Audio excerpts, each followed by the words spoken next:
श्यामू, तुला सांगून ठेवते, या घरात पहिला मुलगाच हवाय, समजलं काय? ऐकलीस का ग? आईने काय सांगितलंय? चल आवर लवकर, आपल्याला डॉक्टरकडे जायचंय.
रिमोट दे मला. मी टीव्ही बघते ना.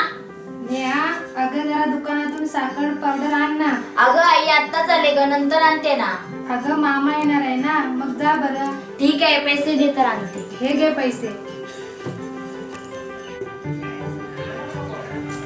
येते वेळी गिरणीतून दळण पण घेऊन ये. ठीक आहे, आणते.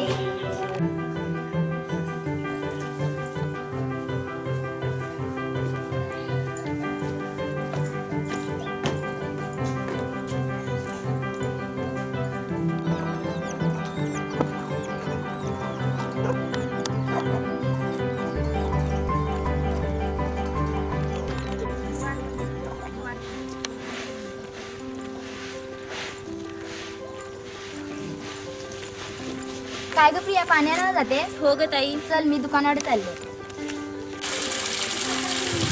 हे लोक पण नाही, यांना पाण्याची किंमतच नाही. हो ग, बरं झालं बंद केली.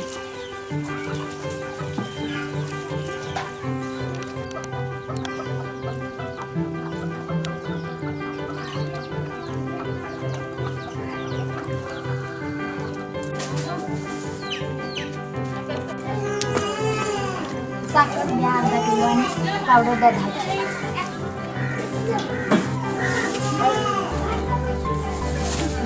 किती झाले? 80 रुपये झाले.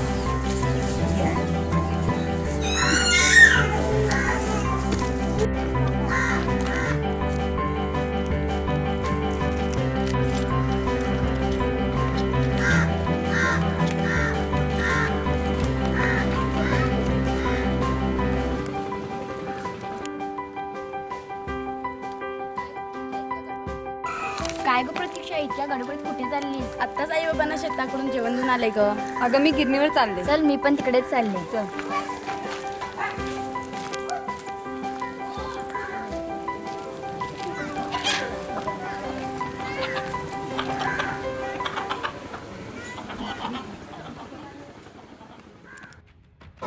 चल निघ इथून. आईने सांगितलेलं आता कळत नाही का तुला? अगं भांडणांचा आवाज येतोय. अगं हो, आम्हाला येतो. बहुतेकून तिकडनं येत असणार. चल पाहूया.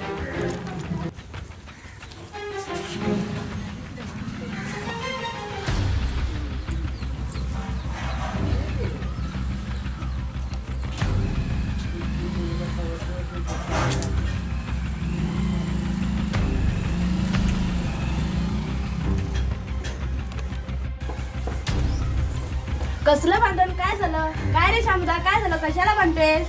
ए प्रतीक्षा, तुला काय करायचं आहे? निघा इथून तुम्ही. चल निघ इथून. तुला जर या घरात राहायचं असेल ना, मी सांगतो ते तुला करावं लागेल.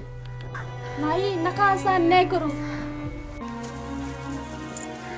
काय रे शामू दादा, काय झालं? वहिनी असं का म्हणते? नेहाताई बरं झालं तुम्ही आलात. यांना तुम्ही तरी सांगा आता. नको म्हणत असताना यांनी गर्भनिरीक्षण करायला आम्हाला घेऊन गेले. आता ताई तुम्हीच सांगा, मुलगा मुलगी आपल्या हातात आहे का? ए तू गप बस. मुलगी आहे कळल्यानंतर तिला तुला जन्म द्यायचा की नाही आपल्या हातात आहे ना. शामू दादा काय म्हटलंस तू? मुलीला जन्म द्यायचा की नाही तुझ्या हातात आहे. अरे जेव्हा हातात बेड्या पडतील ना तेव्हा तुला समजेल, कळलं? तुम्ही तिघी शहाण्या झाला. चला निघा इथून, समजलं ना? ए चला चला, हे आमचं घरगुती भांडण आहे. तुम्ही मध्ये नाक उपसायची गरज नाही. चला निघा. तुला नसेल गरज, पण अन्याय होणारा प्रत्येक स्त्री सोबत राहणे आमचे कर्तव्य ही काळाची गरज सुद्धा आहे. अगं नेहा गप्प राहशील जरा. का गप्प राहू दे, बोलू दे तिला. आज जर ही नाही बोलली तर उद्या या वहिनींचा संसार उद्ध्वस्त होईल. हे आपल्याला नक्कीच सहन होणार नाही. गर्भनिरीक्षण करणे हा कायद्याने गुन्हा आहे, माहित नाही का? स्त्री भ्रूण हत्या एक पाप आहे आणि कायद्याने गुन्हा आहे, माहित नाही का याला? म्हणून का आम्ही फक्त मुलगीला जन्माला घालायचं ते काही नाही. हे बघ मी काय सांगतो ते नीट ऐक. या घरात फक्त मुलगा जन्म घेईल आणि तोच ह्या घराण्याचा वंश असेल. या घराण्याला फक्त आणि फक्त रत्नच हवा. आणि हे बघ मुलगी मला अजिबात नको आहे. आणि तुला जर मुलगी पाहिजे असेल तर तू या घरातून आधी चालती हो. हे बघ आणि तुम्ही पण नीट ऐका. जर मुलगा आपल्या घरी आला तर संपत्ती आपल्या घरी आली, आणि मुलगी जर आपल्या घरी आली तर संपत्ती दुसऱ्याच्या घरी गेली. मी काय सांगतो ते नीट ऐक. या घरात फक्त मुलगा जन्म घेईल आणि तोच ह्या घराण्याचा वंश असेल. चुकूनही मुलगीचं नाव या घरात काढायचं नाही. गप रे, तुझ्यासारख्याला काय समजणार आहे? ज्या मातीत जन्म घेतलास त्याच मातीत जिजाऊ मातेने राजे शिवरायाने जन्म दिला. त्या पण एक स्त्रीच होत्या ना. स्त्री शिक्षणाचा पाया रचणाऱ्या सावित्रीबाई फुले एक स्त्रीच होत्या ना. पाठीवर बाळ घेऊन लढणाऱ्या झाशीच्या राणी त्या पण एक स्त्रीच होत्या ना. अरे तुला काय समजणार रे? आज स्त्री सुद्धा पुरुषाच्या खांद्याला खांदा लावून काम करते आणि तू मुलीला विरोध करतो. अरे तेवढंच नव्हे तर तुला जन्म देणारी आई सुद्धा एक स्त्रीच आहे ना, की ते पण विसरलास? अगं नेहा, हे जर याला समजलं असतं त्याने मुलीला विरोध केला असता का? तुम्हाला जन्म द्यायला आई पाहिजे, राखी बांधायला बहीण पाहिजे, शाळा कॉलेजमध्ये मैत्रीण पाहिजे, लहानपणी गोष्टी सांगायला आजी पाहिजे, तुमचा हट्टपुरवाला मामी मावशी पाहिजे, लग्न करायला मुलगी पाहिजे. हो एवढी सर्व नाती तयार करायला मुलगीचा तर जन्म तरी व्हायला हवा ना. हो बरोबर वहिनी. मग सांग शामुळा, देवी पार्वती नसती तर श्री गणपती आले असते का? मग गर्भातल्या कन्येमध्ये पार्वतीचे रूप पहा ना. हे फुल उमलण्याआधी त्याची कळी का तोडता?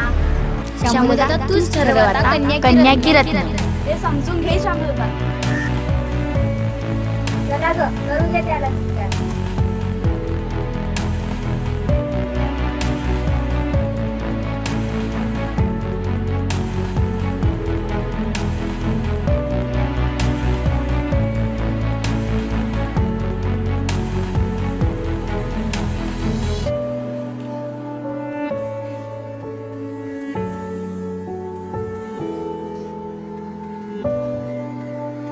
अरे तेवढंच नव्हे तर तुला जन्म देणारी आई सुद्धा एक स्त्रीच आहे ना, की ते पण विसरलास? गप रे, तुझ्यासारख्याला काय समजणार? अरे ज्या मातीत जन्म घेतलास त्याच मातीत जिजाऊ मातेने राजे शिवरायाने जन्म दिला. त्या पण एक स्त्रीच होत्या ना. होय, मुली बोलत होते ते अगदी बरोबर आहे. काय या चिमुडीला मी जग दाखवण्यापासून वंचित ठेवतोय? चुकलं माझं, खरंच चुकलं माझं.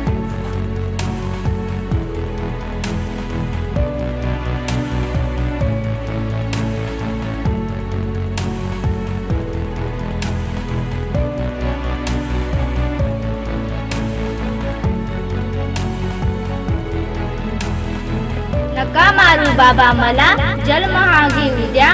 आईच्या कुशीत वाढून तुमची आसवे मला पुसू द्या.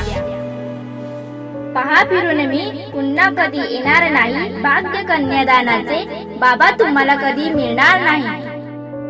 डोळे भरून येता तुमचे पदर मला होऊ द्या. पुन्हा एकदा विचार करा बाबा, जन्म हा मला घेऊ द्या.